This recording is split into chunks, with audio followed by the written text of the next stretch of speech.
Assalamualaikum warahmatullahi wabarakatuh. Selamat pagi, selamat siang, selamat sore, selamat berapa aja untuk rekan-rekan Tiga Raksa semuanya. Berjumpa lagi di dalam agenda rutin yang digelar perusahaan, yaitu training mandatory. Perkenalkan, saya Rekta dari Quality Department, diberikan kepercayaan untuk memberikan sharing session terkait sistem manajemen mutu ISO 9001-2015. Oke, kita mulai saja untuk materi pada kali ini.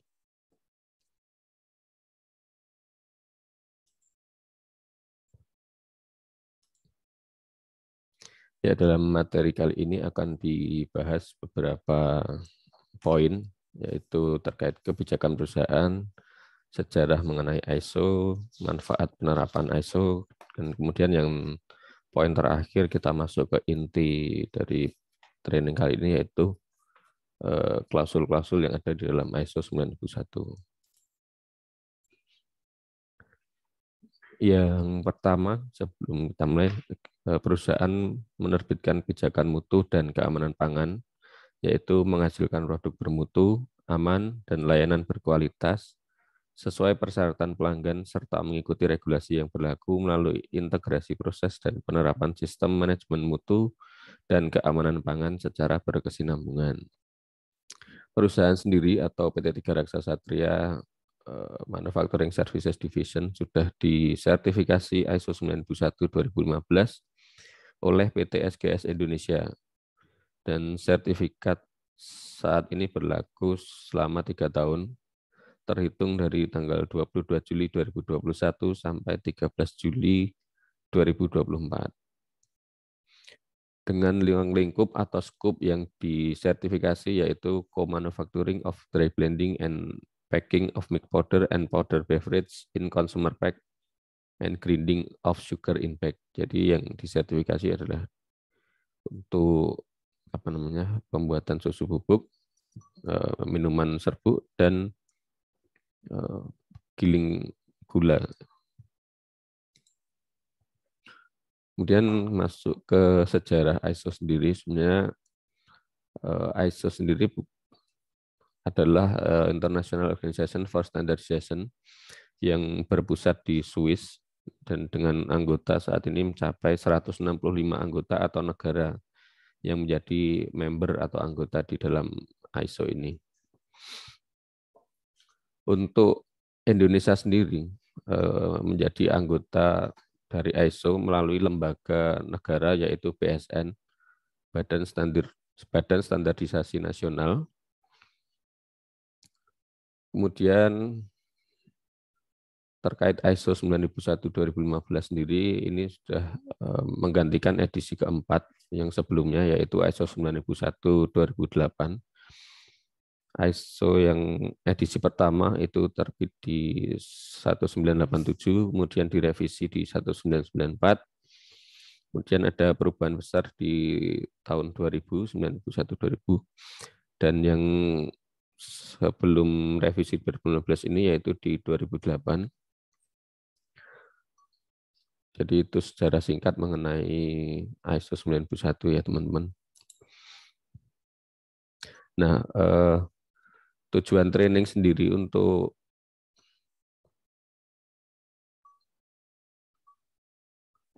training ISO 91 sendiri ini dilakukan untuk menambah knowledge karyawan, baik itu karyawan baru ataupun karyawan lama yang sudah bekerja di Tiga Raksa, sebagai refreshment seputar sistem manajemen mutu ISO 91 yang diterapkan oleh perusahaan. Kemudian yang kedua juga untuk menambah atau meningkatkan awareness karyawan terkait implementasi ISO 91. Selain dari itu, yang ketiga, ini digunakan juga untuk meningkatkan improvement di lingkup perusahaan agar sistem dapat berjalan dengan baik. Kemudian yang terakhir, atau ini resiko, jadi training ini diharapkan bisa menambah pengetahuan teman-teman terkait analisa risiko untuk mengurangi dampak yang tidak diinginkan.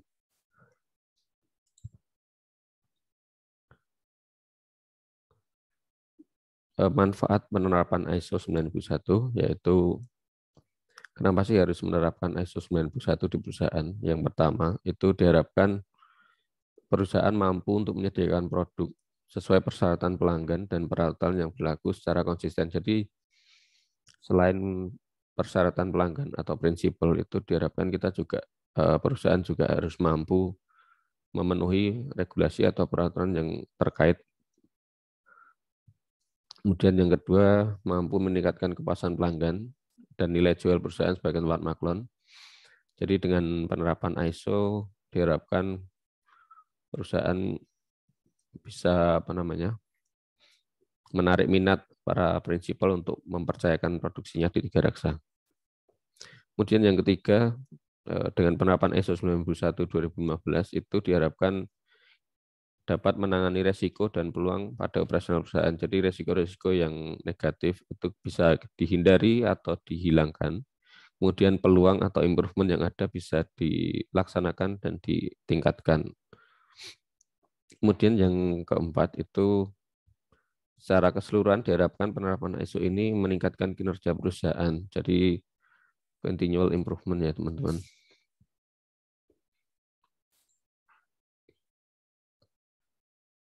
Nah, ini sedikit highlight atau informasi terkait audit yang telah dilaksanakan di tahun 2021, yaitu terdapat beberapa kelemahan atau yang bisa diimprove untuk di tahun 2022 ini. Yang pertama yaitu review dan update prosedur. Ini biasanya aktivitas di lapangan sudah diupdate atau menyesuaikan, tetapi dokumen atau prosedurnya belum diganti dengan yang terbaru. Kemudian yang kedua, informasi terdokumentasi itu ada aktivitas dan prosedur yang kurang lengkap pengisiannya. Jadi misalnya ada form terdapat beberapa kolom, tapi kemudian pengisiannya tidak semua diisi, tapi sudah diarsip atau sudah disimpan seperti itu. Kemudian yang ketiga itu ada verifikasi atau tanda tangan yang tidak lengkap. Jadi ada beberapa form atau checklist ditemukan tanda tangan oleh verifikator ataupun tanda tangan oleh PIC itu belum ditandatangani, jadi kolomnya masih kosong.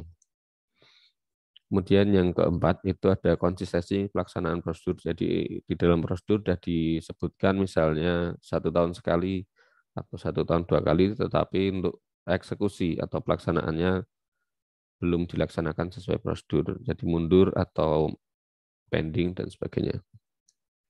Kemudian yang kelima itu terkait infrastruktur yang rusak atau belum memenuhi persyaratan.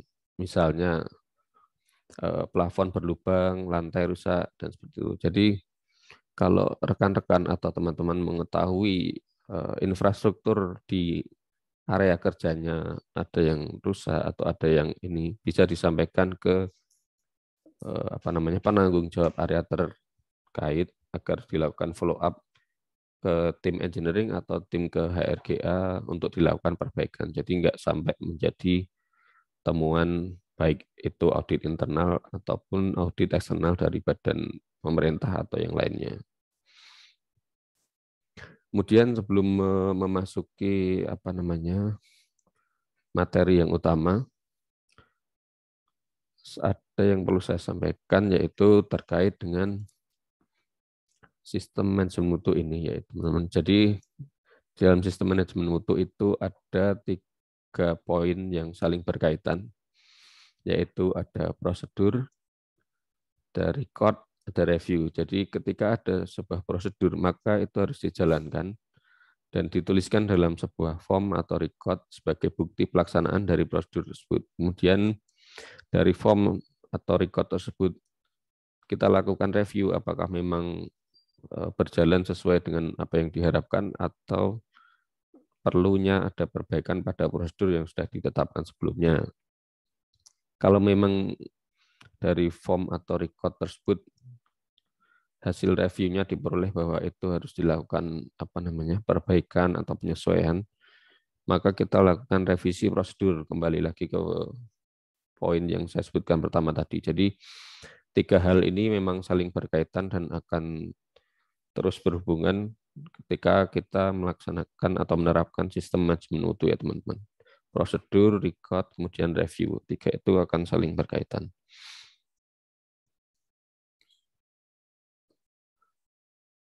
Oh iya, kita masuk ke poin yang utama dari materi training kali ini, yaitu klausul-klausul yang diterapkan dalam ISO 9001.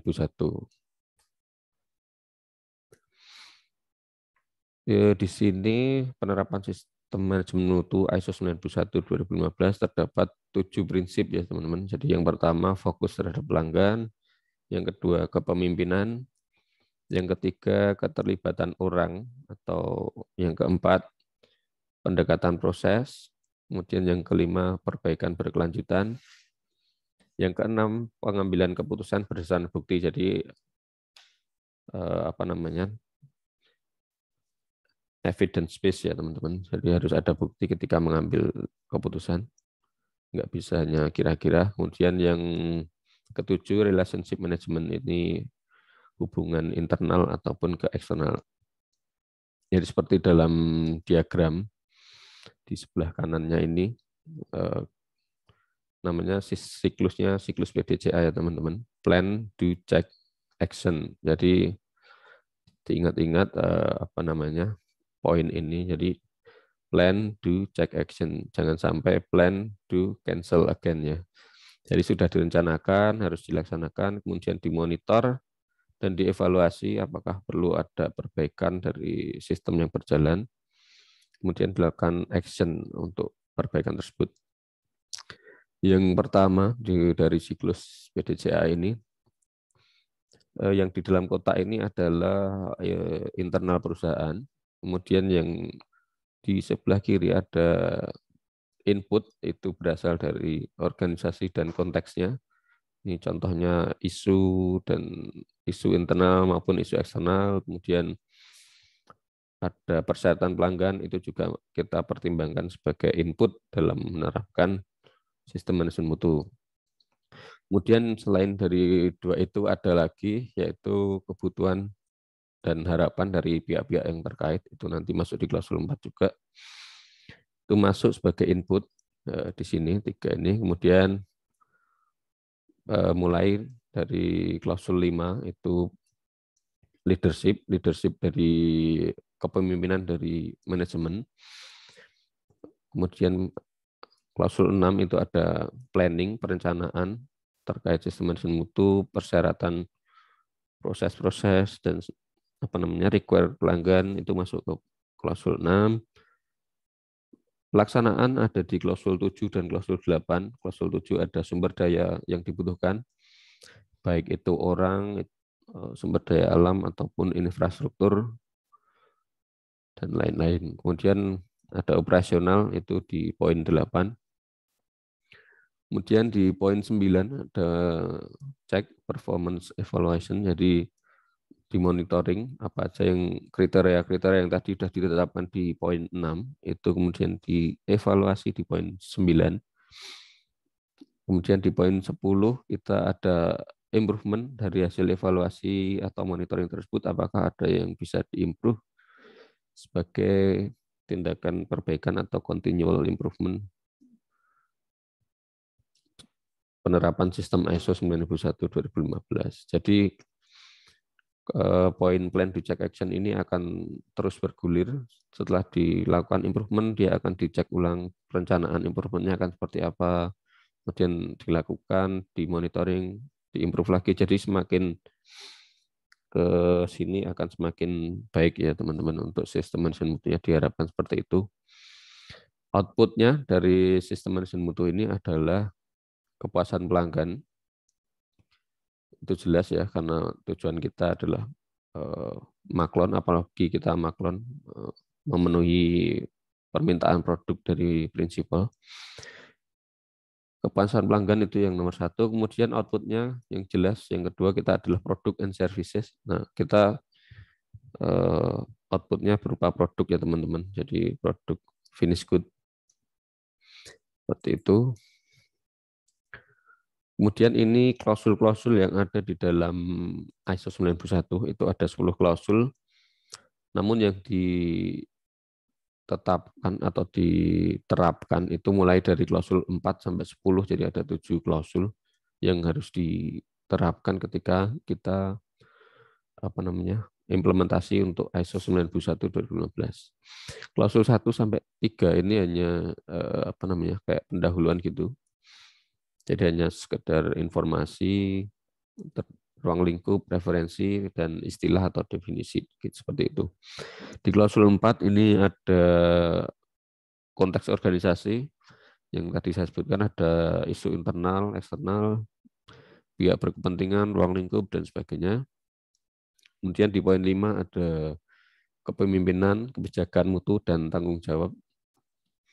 Di poin 6 ada resiko dan peluang, perencanaan dan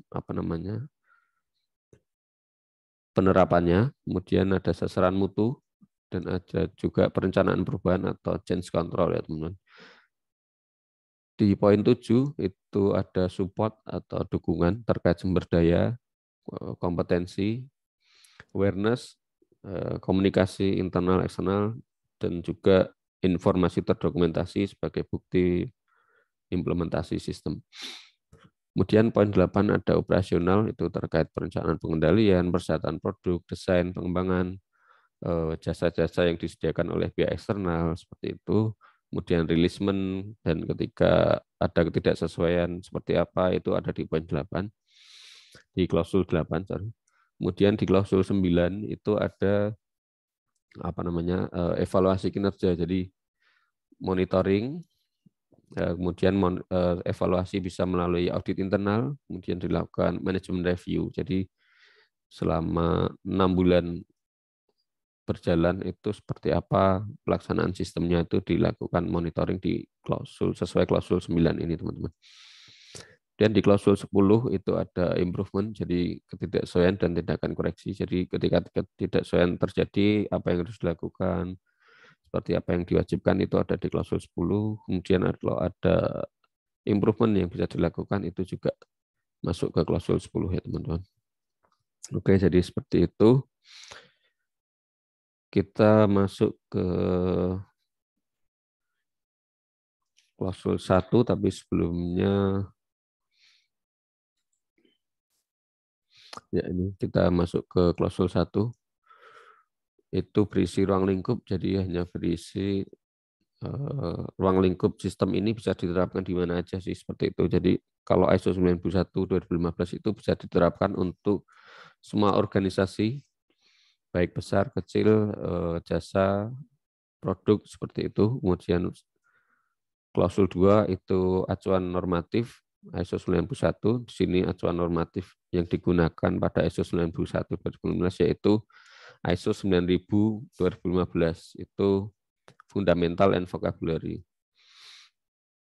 Kemudian klausul 3 itu ada istilah dan definisi. Jadi istilah dan definisi yang ada di dalam ISO ini berlaku ya teman-teman, jadi diterapkan.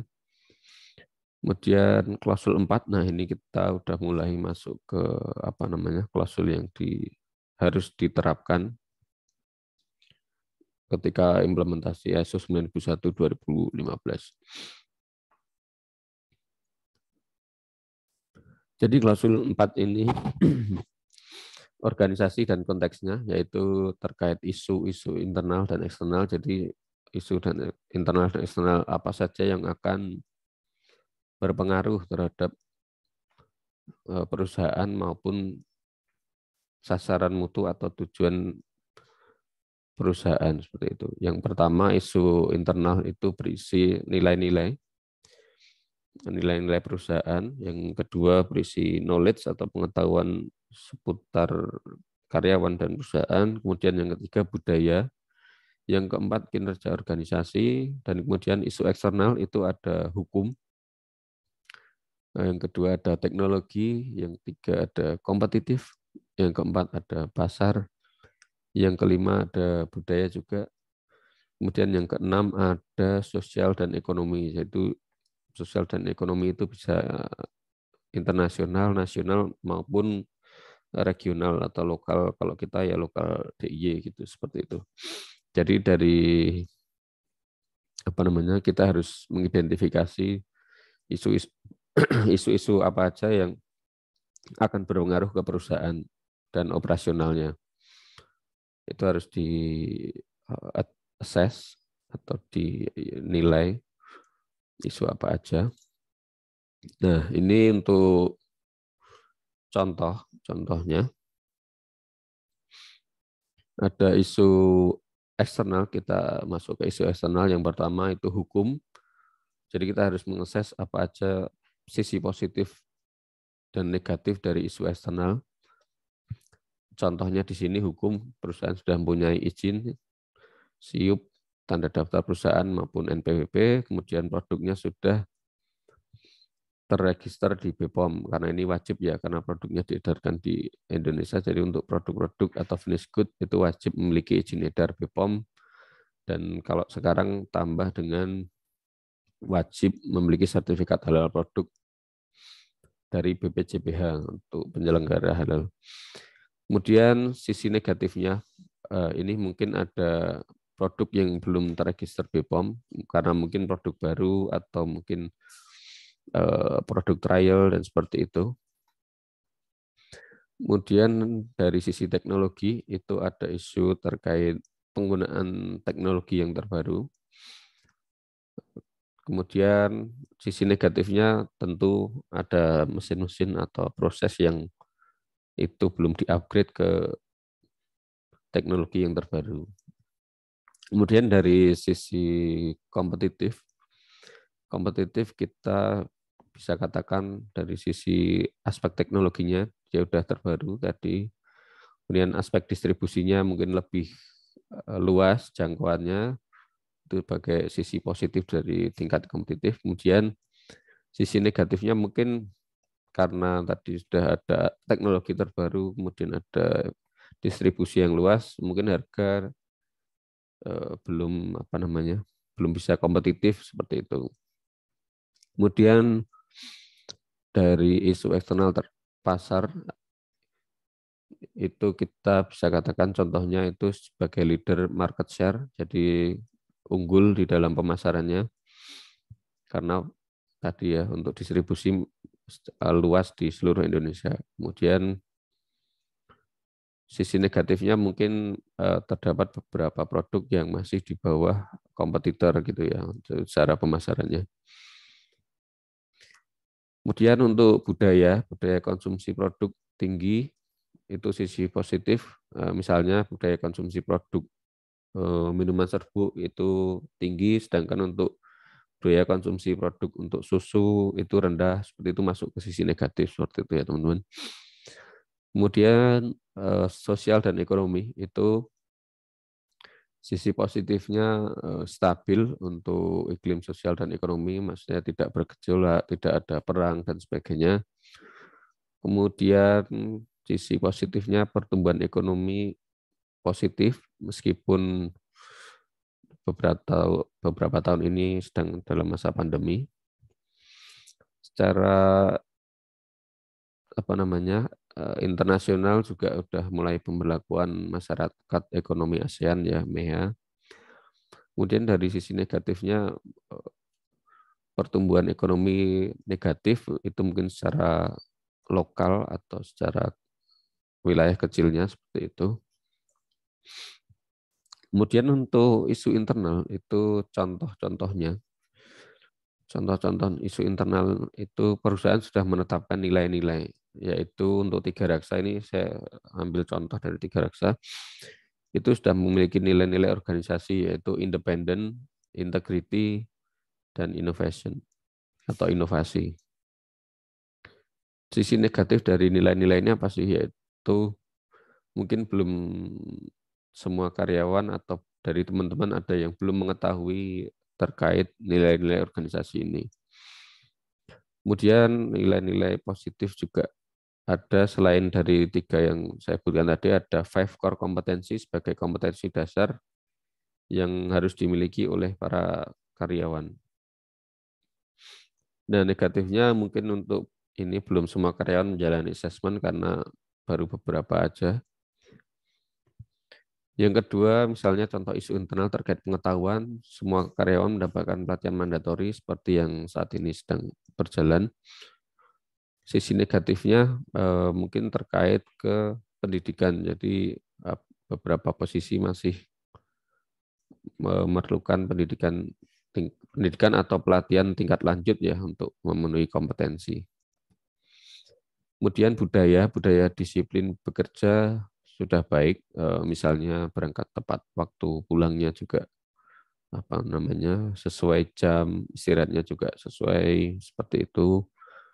Kemudian sisi negatifnya belum semua karyawan menjalankan PRP dengan baik. Ini contoh ya. Jadi misalnya ada PRP, temuan PRP yang berulang seperti itu. Jadi diharapkan kalau budayanya sudah baik, itu sudah membentuk sudah menjadi budaya, itu akan diharapkan bisa mengurangi sisi dari temuan PRP seperti itu.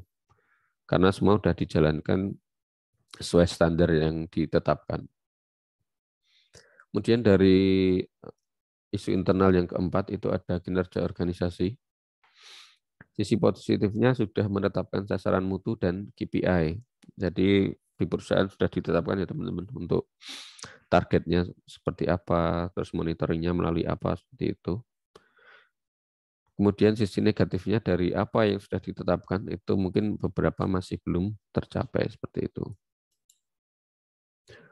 Kemudian untuk poin 4.2, klausul 4.2 itu ada need and expectation, itu kebutuhan dan harapan dari pihak-pihak terkait. Jadi perusahaan itu melakukan assessment atau melakukan penilaian untuk pihak-pihak terkait, apa sih yang dibutuhkan dari pihak-pihak terkait, kemudian harapannya seperti apa ke perusahaan seperti itu. Misalnya customer, saya ambil contoh customer, itu misalnya dia berkebutuhan untuk memperoleh harga yang murah, memperoleh produk yang baik seperti itu untuk kebutuhannya. Harapannya tentu saja itu tadi memperoleh produk sesuai spek dan kualitas. Kemudian contoh lain mungkin ke regulatory, itu kebutuhannya seperti apa? Kebutuhannya adalah pemenuhan terhadap regulatory, dan harapan dari regulatory atau pemerintah yaitu kita taat terhadap aturan atau aturan atau regulasi yang dikeluarkan oleh pemerintah. Itu klausul 4.2, ini masih masuk ke konteks organisasi. Kemudian yang ke 4.3, ketika menerapkan sistem manajemen mutu, kita harus menentukan juga ruang lingkupnya, apa sih yang akan diterapkan atau yang akan diimplementasikan dalam ISO 91/2019. Dalam penerapan ruang lingkup itu semua klausul yang ada dalam ISO 9001 harus diterapkan. Jadi nggak bisa dipilih-pilih, misalnya klausul 4 sampai klausul 6, klausul 7 sampai 10 nggak ditetapkan, nggak diimplementasikan gitu, nggak bisa ya teman-teman. Jadi memang klausul 4 sampai 10 harus diterapkan semua. Kemudian ruang lingkup tadi ditentukan, misalnya tadi untuk perusahaan menentukan ruang lingkup co-manufacturing of dry blending and packing of milk powder and powder beverage ya teman-teman, and sugar grinding in bag. Jadi itu harus ditetapkan, kemudian dipelihara sebagai informasi terdokumentasi, jadi harus ditulis ruang lingkupnya itu di dalam sebuah manual. Jadi ketika menyusun sistem manajemen mutu itu harus menyusun juga manualnya yang berisi tentang penerapan klausul-klausul yang ada di ISO 91/2015. Kemudian harus ditetapkan juga jenis produk atau jasa dari perusahaan. Jadi misalnya kita maklon, itu harus ditetapkan juga Jadi nggak cuma ditulis maklon gitu aja, tapi harus didapatkan juga maklonnya itu produk yang bisa dikerjakan itu apa saja seperti itu. Misalnya susu anak-anak, susu ibu hamil dan menyusui, minuman serbuk, kemudian gula giling atau gula halus seperti itu harus ditetapkan dan dituliskan dalam manual jadi satu. Kemudian yang klausul 4.4 itu masuk ke sistem manajemen mutu dan prosesnya.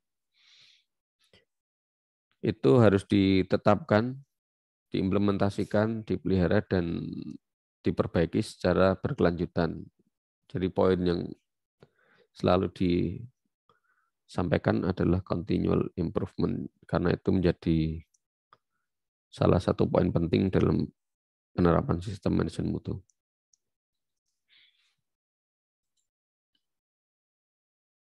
Kemudian kita masuk ke klausul 5. Klausul 5 itu ada leadership atau kepemimpinan. Jadi di sini manajemen puncak menunjukkan kepemimpinan dan komitmen pada quality management system. Jadi dia manajemen puncak menetapkan kebijakan mutu, sasaran mutu, kemudian sumber daya yang dibutuhkan. Itu seperti apa, itu ditetapkan sesuai klausul 5.1 ini. Jadi di 5.1 berisi kebijakan dan lain-lain.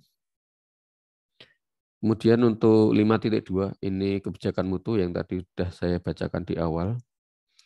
Itu harus ditetapkan dan ditinjau sesuai tujuan dan konteks organisasi. Jadi tujuan organisasi seperti apa itu ditetapkan dalam kebijakan mutu. Kemudian dikomunikasikan, itu disosialisasikan kepada semua pemangku kepentingan atau stakeholder, yaitu prinsipal, karyawan maupun tamu-tamu yang bekerja sama dengan 3 reksa seperti itu. Dipahami dan diterapkan. Jadi teman-teman harus tahu ya tadi kebijakan mutu yang sudah saya bacakan di awal, teman-teman harus tahu kebijakan mutunya apa sih untuk di 3 reksa. Seperti itu. Kemudian dipelihara sebagai informasi terdokumentasi. Jadi penetapan kebijakan ini juga harus didokumentasikan ya teman-teman. Jadi nggak hanya sekedar disampaikan, tapi harus ada bukti penetapannya oleh manajemen puncak ya. Jadi bukan ditetapkan oleh karyawan, bukan juga ditetapkan oleh pemerintah misalnya. Jadi ini ditetapkan oleh manajemen puncak perusahaan. Kemudian di klausul 6 itu ada perencanaan. Perencanaan di sini dimaksudkan untuk mengatasi resiko dan peluang yang ada. Jadi diharapkan perencanaan itu nanti bisa meningkatkan dampak yang diinginkan, bisa mencegah atau mengurangi dampak yang tidak diinginkan. Jadi kalau itu merugikan ya kita berusaha untuk mengurangi, atau kalau bisa dicegah. Kemudian mencapai peningkatan atau improvement. Jadi resiko itu ada 2 ya teman-teman. Kalau dia positif itu bisa kita ambil sebagai peluang, sedangkan kalau resiko itu negatif maka kita bisa hindari karena itu akan menimbulkan isu atau masalah. Jadi seperti yang ada di dalam gambar itu, resiko itu ada beberapa opsi penerapan. Misalnya dihindari, dihilangkan, atau resiko itu diterima dengan konsekuensi yang sudah diperhitungkan.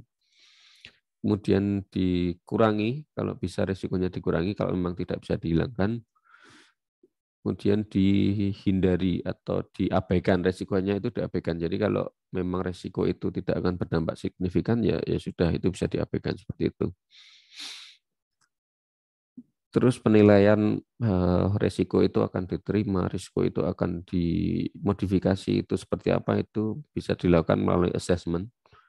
Ini contoh salah satu resiko dan opportunity di area engineering. Ada aktivitas pengoperasian AHU, yaitu resikonya suhu RH, ruang produksi, outspec, resikonya ya teman-teman kalau pengoperasian AHU.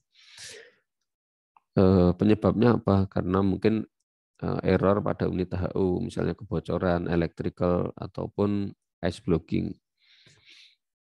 Probability-nya apa sih? Dia bisa dikatakan belum pernah terjadi atau mungkin terjadi jarang sekali. 1 tahun mungkin cuma 1 kali, itu bisa dikatakan low.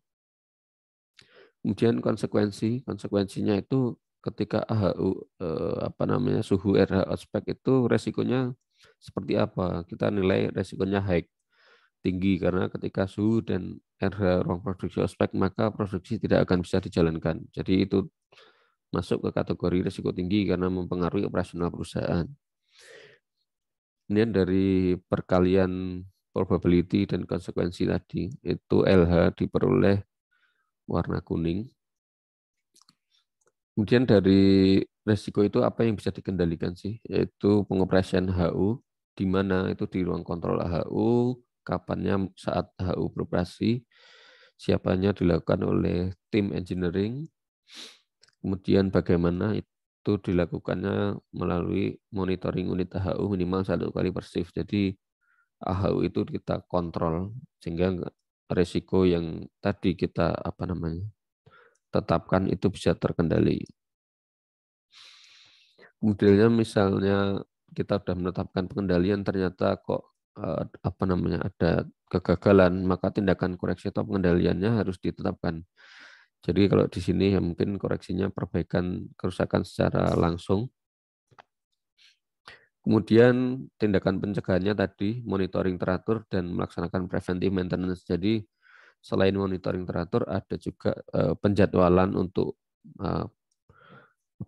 perawatan secara berkala, misalnya 1 tahun sekali atau 1 tahun 2 kali seperti itu. Kemudian siapa yang bertanggung jawab di area AHU ini tadi karyawan engineering. Kemudian documented information atau informasi terdokumentasi terkait aktivitas ini apa saja, yaitu form engineering 012, checklist unit AC sentral, kemudian form engineering 060, perawatan AC sentral. Jadi ada 2 form itu yang terkait dengan contoh tadi resiko terkait suhu RH produksi yang OS karena error pada AHU. Jadi kita minimalisir resikonya melalui monitoring dan perawatan secara berkala. Tadi kenapa diperoleh kuning untuk yang perkalian pada matriks AHU tadi? Tadi kita katakan probability-nya kita katakan low karena dia jarang terjadi. Kemudian konsekuensi tadi kita katakan tinggi karena memang dampaknya sangat berpengaruh terhadap operasional. Nah, ini perkaliannya ada di kuning. Ini contoh-contoh penetapan konsekuensinya high itu seperti apa, medium seperti apa, low seperti apa. Jadi konsekuensi high itu ketika dampaknya signifikan terhadap operasional atau kegiatan organisasi, baik itu terhadap risiko terhadap quality ataupun risiko terhadap hal-hal yang lain yang dikhawatirkan oleh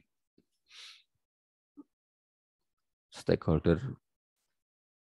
Kemudian medium, dampak moderat, itu misalnya berpengaruh terhadap quality tapi masih masuk persyaratan, jadi belum sampai dia di reject seperti itu.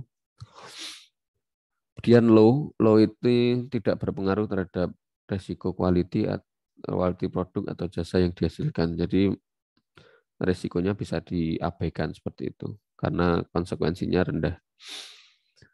Probability, ini contoh penetapannya dikatakan tinggi, misalnya terjadi 3 kali dalam waktu 1 bulan atau 6 bulan, seperti itu nanti kita tetapkan berdasarkan data-data yang ada dan pertimbangan dari internal perusahaan. Kemudian medium, kita katakan dia probability atau kemungkinan terjadinya medium ketika terjadi 1-3 kali dalam satu periode waktu. Jadi misalnya setahun terjadi 2 kali seperti itu. Kemudian low itu belum pernah terjadi atau tidak akan mungkin terjadi Jadi memang dalam 1 tahun tidak ada catatan kejadian tersebut.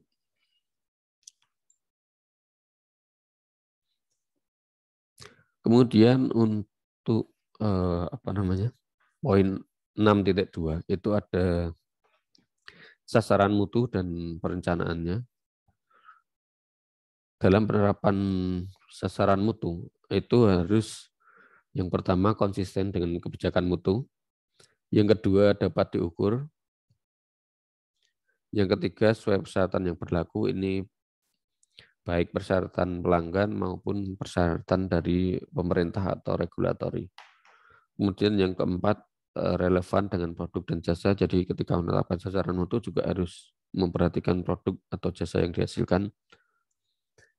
Kemudian yang kelima itu dikendalikan. Jadi ketika menetapkan sasaran mutu harus ditetapkan juga pengendaliannya akan seperti apa.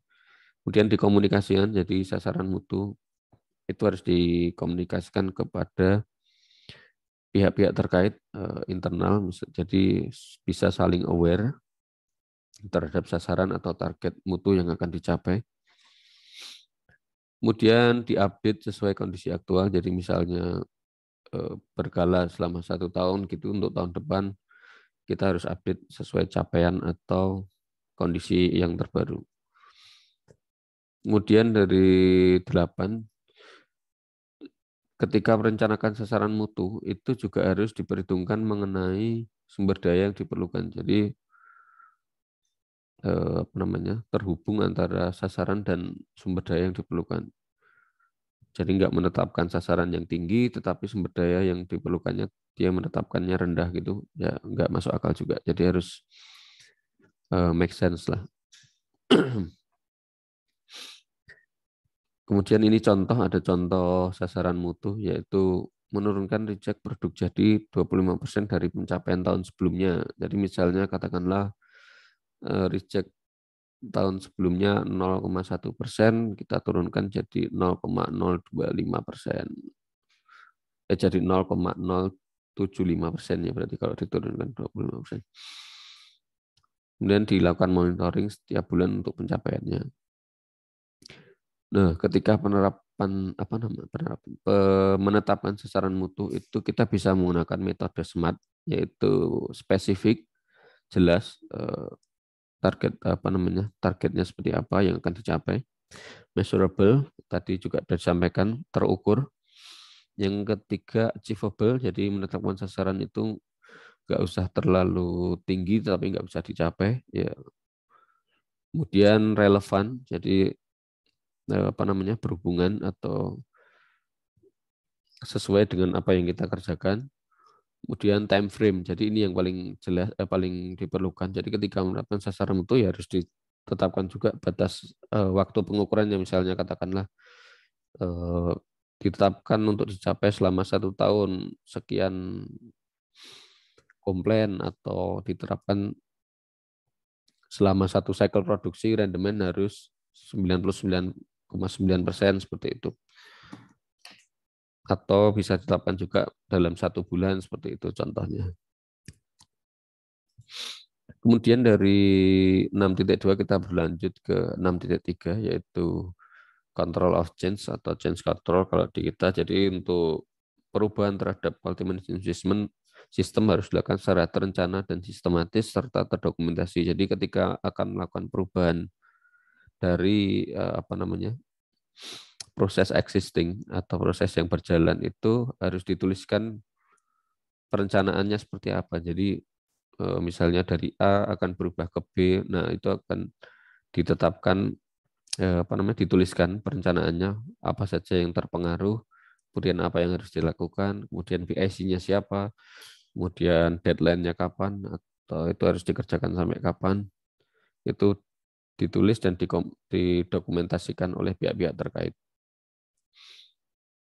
Kemudian dari 6.3 kita ke klausul 7, itu ada support atau sumber daya. Jadi sumber daya di sini ada terkait sumber daya manusia, ada infrastruktur, ada lingkungan operasional, itu termasuk ke sosial, sosial itu contohnya lingkungan kerja, jadi apakah lingkungan kerjanya mendukung untuk operasi atau aktivitas yang dijalankan.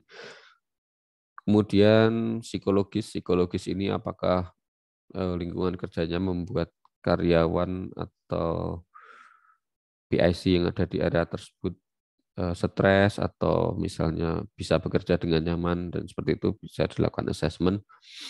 Kemudian selain psikologis ada juga pengendalian lingkungan terkait fisik, itu jelas yang kita kendalikan di area produksi, contohnya seperti pengendalian suhu dan kelembapan, juga pressure, itu termasuk pengendalian fisik. Kemudian dari 7.1 kita ke 7.2 ada kompetensi. Kompetensi ini terhadap karyawan, jadi karyawan dibekali pelatihan-pelatihan atau training yang akan mendukung untuk dia bekerja atau teman-teman bekerja di areanya. Jadi seperti training mandatory ini juga salah satu pemenuhan terhadap kompetensi, karena memang untuk perusahaan yang menerapkan ISO 91 juga karyawannya harus kompeten atau mengetahui seputar ISO 91, makanya kita lakukan pelatihan. Dan juga ada nanti pelatihan-pelatihan yang lain. Itu di poin 7.2 kompetensi. Kemudian di poin 7.3 itu ada awareness atau kepedulian.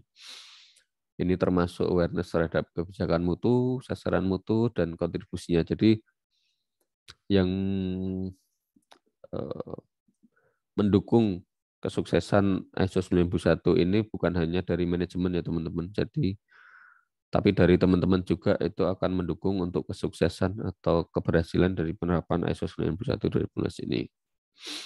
Jadi kontribusi teman-teman ini besar ya untuk di penerapan ISO 91 2015. Makanya teman-teman ketika melakukan aktivitas atau membuat catatan terkait aktivitasnya itu diharapkan harus aktual atau real dan juga on time ya teman-teman. Jadi enggak misalnya record hari ini dibuat besok, itu kan enggak bisa. Jadi sebaiknya begitu ada aktivitas atau record itu bisa dilakukan secara on time teman-teman. Jangan juga record yang harusnya dikerjakan nanti terus dikerjakan sekarang gitu, jangan juga. Jadi harus tetap on time ya teman-teman. Ketika jadwalnya dikerjakan jam 2 ya ditulis juga jam 2 juga, setelah dikerjakan baru ditulis, jangan kita tulis dahulu baru kita kerjakan, itu jangan. Meskipun aktivitasnya sama tapi kan kita nggak tahu itu nanti apakah akan tetap sama atau ada perubahan. Kemudian di 7.4 itu ada komunikasi. Komunikasi ini ke internal, itu ke internal perusahaan, ke karyawan, ke tim yang ada di perusahaan, ataupun ke manajemen seperti itu. Kemudian ke eksternal. Eksternal ini bisa ke pemerintah, bisa ke external provider atau penyedia jasa. Kemudian bisa ke pihak-pihak terkait lainnya seperti prinsipal ya teman-teman, itu masuk ke komunikasi internal. Jadi harus ditetapkan siapa yang berkomunikasi, media komunikasinya melalui apa, gitu harus ditetapkan. Kemudian 7.5 informasi terdokumentasi. Jadi di sini informasi terdokumentasi di ISO 91/2015 lebih luas ya teman-teman. Ada record, ada prosedur, ada bukti foto, itu juga bisa digunakan sebagai informasi terdokumentasi. Jadi apa yang saya sampaikan tadi harus on time, harus aktual atau timely ya, itu harus selalu ditetapkan atau dilaksanakan. Ini dari klausul 7 kita masuk ke bagian do atau ini operasional. Operasional ini juga melalui perencanaan dan pengendalian. Jadi apa aja sih ketika akan melakukan produksi itu, persyaratannya produk atau persyarat produknya seperti apa, kemudian kriteria proses dan keberterimaannya seperti apa. Kriteria proses itu katakanlah misalnya suhunya harus sekian, RH-nya harus sekian, kemudian suhu sealingnya harus sekian kalau di tempat kita. Kemudian sumber daya, jadi harus direncanakan atau dihitung sumber daya yang dibutuhkan. Kemudian kontrol terhadap proses sesuai kriteria, jadi dipastikan bahwa apa yang sudah kita tetapkan di persyaratan dan kriteria proses itu dilakukan kontrolnya, ditetapkan dia akan dilakukan kontrol setiap berapa jam, setiap berapa menit, atau frekuensi yang lain. Kemudian menentukan dan memelihara informasi terdokumentasi. Jadi semua aktivitas di atas atau aktivitas sebelumnya harus didokumentasikan. Kemudian 8.2 itu ada persyaratan produk dan layanan, itu termasuk di dalamnya ada komunikasi dengan pelanggan, atau kalau kita ya komunikasi dengan prinsipal, harus dijelaskan dia ini persyaratan produknya seperti apa dari prinsipal. Itu kemudian review atau tinjauannya seperti apa. Jadi selain produk tingginya seperti apa juga harus dikomunikasikan terkait persyaratan untuk releasementnya seperti apa, seperti itu. Kemudian 8.3 itu ada desain dan pengembangan produk. Ini mengenai apa namanya perubahan atau pengembangan terhadap produk ataupun jasa yang ada. Jadi dalam klausul 8.3 itu ada 8.3.1 itu ada umum, 8.3.2 itu ada perencanaan, jadi harus direncanakan untuk pengembangannya akan seperti apa, kemudian inputnya apa saja yang dibutuhkan, kemudian dari input itu kita controllingnya seperti apa atau pengendalian 8.3.4. Kemudian dari 8.3.4 ada 8.3.5 itu ada output, desainnya akan seperti apa, kemudian kalau sudah final maka akan dilakukan perubahan desain dan pengembangan di 8.3.6.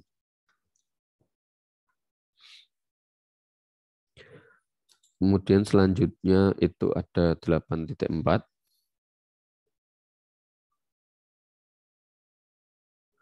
8.4 itu ada apa namanya? Ini terkait jasa dan produk yang disediakan oleh external provider. Kalau dulu istilahnya outsourcing ya teman-teman, atau vendor, atau bisa dikatakan supplier. Istilah yang baru itu di external provider. Di 8.4.1 itu umum, jadi kita harus menerapkan kendali terhadap external provider ketika external providernya dimasukkan dalam proses yang dilakukan di tiga reksa. Kemudian juga harus dipertimbangkan apakah external provider ini menyediakan jasa secara langsung atas nama tiga reksa atau tidak, seperti itu. Pertimbangan yang dilakukan. Kemudian 8.4.2 itu jenis dan tingkat pengendalian. Jadi tadi yang saya sampaikan, jadi harus dipastikan proses-proses oleh external provider ini tetap dalam kendali perusahaan. Jadi kita harus monitoring juga pemenuhan persyaratan yang kita tetapkan oleh pemenuhan persyaratan terhadap tadi external provider. Kemudian informasi untuk external provider itu 8.4.3, jadi kita harus memberikan informasi terkait apa namanya jasa-jasa atau produk yang akan kita minta terhadap external provider. Jadi misalnya dia penyedia jasa produk, ya kita harus menetapkan persyaratan produk yang kita minta seperti apa. Dan 8.5 itu ada produksi dan penyediaan layanan.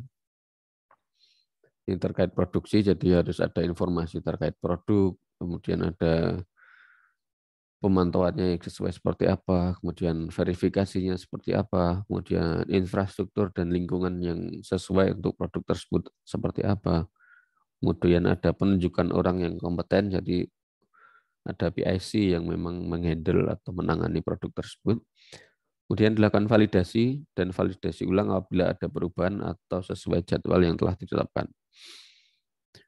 Kemudian ada juga penerapan untuk mencegah human error atau kesalahan akibat manusia itu diminimalisir. Kemudian di 8.5.1 ada juga terkait pengeluaran produk dan pengiriman. Jadi selain produksi tadi juga termasuk ke delivery produk releasement dan delivery product.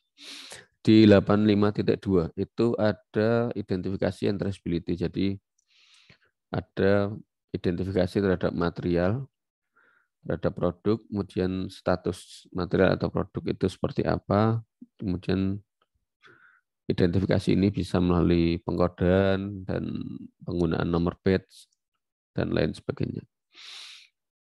Nah, penetapan identifikasi atau traceability ini harus didokumentasikan dan dipelihara. Jadi harus ada prosedur atau SOP yang menunjukkan bahwa penggunaan nomor batch ini berlaku di 3 reksa seperti itu. Dan 85.3 itu ada properti pelanggan atau external provider. Jadi ketika ada barang milik prinsipal atau barang milik external provider atau vendor yang ada di 3 reksa, kita harus bisa mengidentifikasi, melakukan verifikasi, termasuk dalam melindungi dan menjaga barang tersebut. Ketika ada kerusakan atau hilang, itu harus dilaporkan segera agar bisa dikomunikasikan dengan prinsipal atau external provider. Jadi contohnya misalnya ada palet milik prinsipal yang ada di 3 reksa, yaitu harus diidentifikasi ada berapa, terus di penyimpanan di mana. Ketika ada yang rusak atau ada yang hilang, itu harus dilaporkan ke prinsipal sebagai adjustment terhadap stok atau data yang ada di 3 reksa. Kemudian 8.5 itu ada produksi dan penyediaan layanan. Ini ada perlindungan, ini identifikasi, penanganan, pengendalian kontaminasi, pengemasan, penyimpanan, transportasi, dan perlindungan terhadap output. Kemudian 8.5 itu ada kegiatan pasca pengiriman. Jadi harus memenuhi regulasi, misalnya terkait kedaluarsanya, jenis produk, ataupun yang lainnya. Dan juga termasuk asuransi produk apabila itu memang dibutuhkan. Kemudian 85.6 itu pengendalian perubahan juga, itu ada review dan update. Kemudian 8.6 rilis produk dan layanan, jadi harus dilakukan verifikasi terhadap persyaratan produk dan jasa. Jadi sebelum dirilis, kita cek ulang persyaratan produknya, parameter untuk rilisnya apa saja. Ini biasanya di quality department untuk releasement terkait produk. Kemudian otorisasi releasement, ini jadi yang bisa merilis sebuah produk dikatakan baik atau oke itu oleh siapa, itu ada di poin klausul 8.6. Dan yang jelas ada informasi terdokumentasi, bukti implementasi, jadi releasement-nya ada buktinya.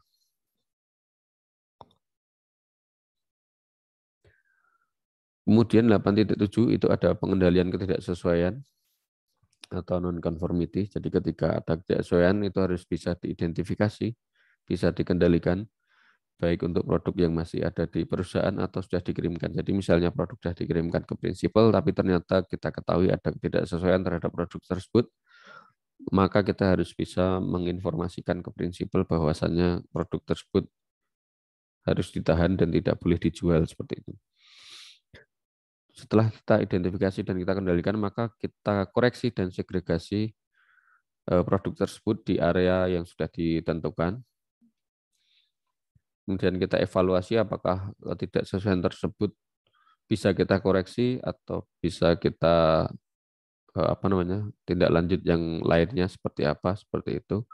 Kalau bisa kita koreksi, kemudian kita lakukan verifikasi terhadap koreksi tersebut apakah sudah memenuhi persyaratan yang ditetapkan ataukah belum, seperti itu. Kemudian terkait evaluasi atau monitoring itu ada di klausul 9, yaitu evaluasi kinerja. 9.1 itu ada pemantauan, pengukuran, analisis, dan evaluasi. Di sini harus ditetapkan apa yang dipantau, diukur, kemudian contohnya bisa melalui survei kepuasan pelanggan, kemudian ada analisa dan evaluasi terkait produk, efektivitas sistem manajemen mutu, kinerja external provider, kemudian ada untuk perbaikan sistem manajemen mutu. Kemudian 9.2 ini salah satu bentuk evaluasi kinerja sistem manajemen mutu yaitu internal audit. Jadi internal audit dilakukan secara berkala, hasil audit dilakukan kepada manajemen dan departemen terkait. Kemudian dari finding tersebut kita lakukan koreksi dan tindakan perbaikan untuk mencegah hal yang sama berulang. Kemudian hasil pelaksanaan audit ini disimpan sebagai informasi terdokumentasi. Kemudian 9.3 ini ada manajemen review atau tinjauan manajemen. Ini juga dilakukan secara berkala. Ini ada input di dalam tinjauan manajemen, kemudian juga ada output yang diharapkan. Kemudian bukti dari pelaksanaan manajemen review juga harus disimpan sebagai evidence kesesuaian terhadap standar ini. Nah, masuk ke klausul 10 improvement atau ini yang terakhir ya teman-teman. Jadi seperti apa sih improvement itu di dalam sebuah pencapaian atau kesuksesan dalam penerapan standar sistem manajemen mutu. Jadi ketika kita tadi plan, merencanakan, kemudian kita kerjakan, do, kemudian kita evaluasi, kita cek apakah sudah oke dan ada yang bisa diimprove, kemudian kita lakukan improvement, action, kita naikkan lagi standarnya, kita naikkan, kita rencanakan, kita kerjakan. Setelah standarnya yang kita tetapkan itu bisa dilalui, bisa dijalankan secara continuous, kita tetapkan lagi improvement-nya. Kita tetapkan improvement, kita jalankan, kita review kembali apakah sesuai atau bisa tercapai improvement-nya. Kalau bisa tercapai, kita naikkan lagi standarnya. Jadi seperti itu terus-menerus dengan harapan implementasinya akan semakin baik dan semakin baik. Never ending for improvement kalau tagline-nya 3 reksa cangkringan. Jadi improvement ini dibutuhkan untuk memenuhi kebutuhan pelanggan dan meningkatkan kepuasan pelanggan. Kemudian ketika terjadi ketidaksesuaian harus mengambil tindakan, jadi harus disiapkan ketika ketidaksesuaian terjadi itu apa yang harus dilakukan. Kemudian menyimpan informasi terdokumentasi, jadi dari ketidaksesuaian tadi, tindakan yang perbaikan yang dilakukan itu seperti apa, itu harus disimpan buktinya. Kemudian seperti yang terakhir, seperti yang tadi saya sampaikan, terus-menerus melakukan peningkatan atau continual improvement, ya teman-teman. Jadi harus dilakukan continual improvement untuk meningkatkan sistem manajemen mutu secara berkelanjutan. Jadi yang terakhir di sini, kerjakanlah apa yang tertulis. Ini maksudnya kerjakan apa yang tertulis dalam prosedur dan tulislah apa yang dikerjakan ini ditulis di dalam sebuah form atau checklist ya teman-teman. Dan penulisan ini harus segera, tapi tidak boleh mendahului ya teman-teman, karena sebuah catatan atau record itu sangat penting sebagai bukti dari implementasi sistem manajemen mutu, teman-teman. Jadi itu tadi sudah kita bahas klausul 4 sampai 10 untuk ISO 9001/2015. Semoga apa yang saya sampaikan ini bisa merefresh atau menambah pengetahuan teman-teman terkait sistem manajemen mutu ISO 9001/2015. Akhir kalam, apabila ada kesalahan ataupun kekurangan, mohon maaf, itu dari saya. Dan apabila ada yang ingin ditanyakan atau ada yang ingin dipelajari lebih lanjut terkait sistem manajemen mutu ISO 91, bisa menghubungi saya, Rekta, di Quality Department. Nanti kita bisa sama-sama belajar. Akhir kata, Assalamualaikum warahmatullahi wabarakatuh.